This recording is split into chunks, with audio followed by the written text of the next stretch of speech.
I feel like I lost my wife the day she lost her mom, and 5 years later she's still drowning in grief, and I don't know how much longer I can live like this. Yeah, I know, everyone is fired up at the title and ready to tell me what a jerk I am.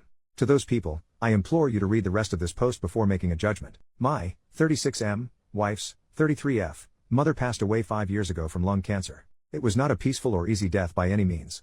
Our lives understandably went on pause after the diagnosis, and we both spent a lot of time off work helping care for her mother. My wife had a pretty typical showing of grief at the time, cycling through different stages.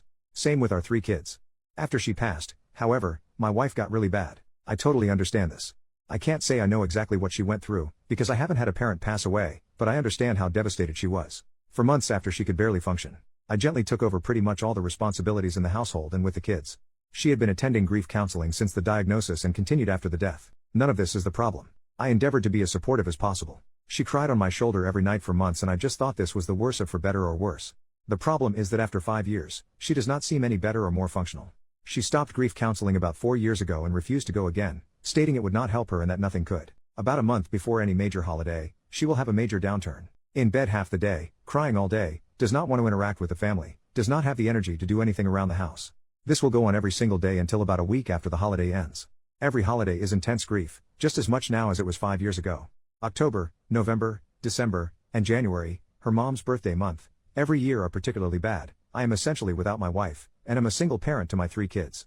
Altogether, she is completely incapacitated by grief for about 6 months out of the year, and has been the past 5 years. When I say incapacitated, I mean incapacitated. When she is in the depths of her grief, she is completely incapable of intimacy with me or the kids. There is no cuddling, spending time with us, going on family outings.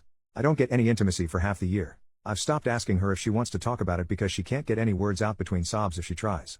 What hurts the most is that the kids have stopped asking or being concerned at this point. If they see their mom in bed when they get home, they just go about their day and might casually mention, "Oh, mom is sad today," if they're siblings, or I ask where she is. They don't really seek affection with her anymore, because they rarely get anything more than tears. I've discussed this with therapists, my parents, friends, etc., and I know all the rebuttals people have for this, so let me preempt them. 1. She is unwilling to go back to therapy for grief counseling or to see a doctor for depression. Yes, I know she's severely depressed. I can't force her to go to the doctor. I've tried so much. 2.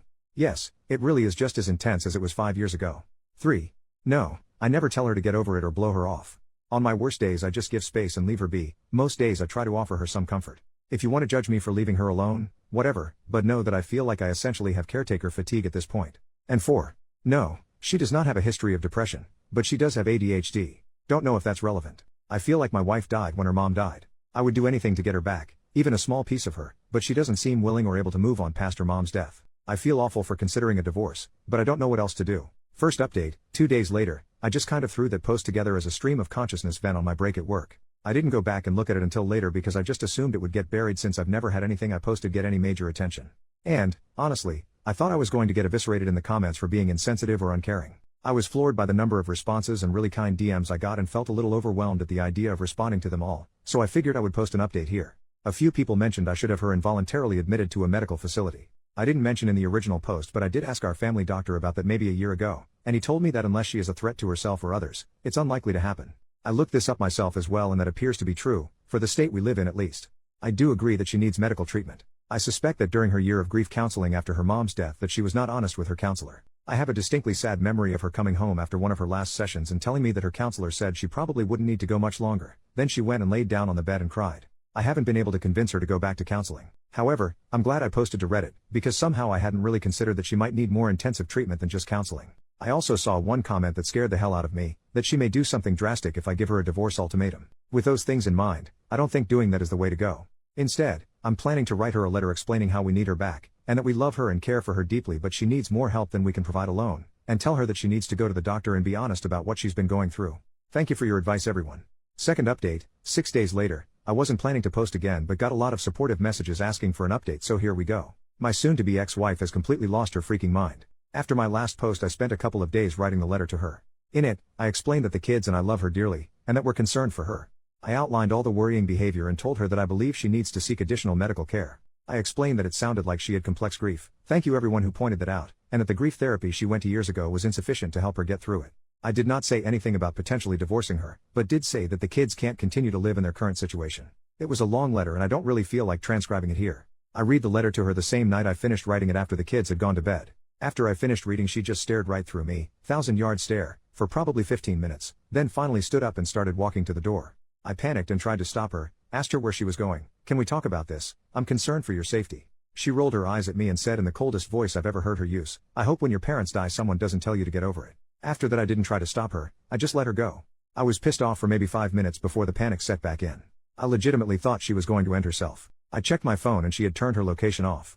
I called and texted probably 50 times over the next hour, begging her to at least let me know she was okay and that she wasn't going to do something drastic. Right before I was about to call the police, I got a call from her phone. I answered immediately, and before I could get much of anything in, a man's voice told me she's fine but she doesn't want to talk to you, and then hung up. I felt like I was having an out-of-body experience at the time. I had no idea what the heck was going on. I almost called the cops anyway, but I was disassociating hard and talked myself out of it. I kept calling her phone all night but no one picked up again. After about 2 a.m. it started going straight to voicemail. I barely slept that night. When I woke up the next day she wasn't home. I took the kids to school and daycare. I normally do this and my wife is normally still asleep while I do, so thank God they didn't ask where mom was.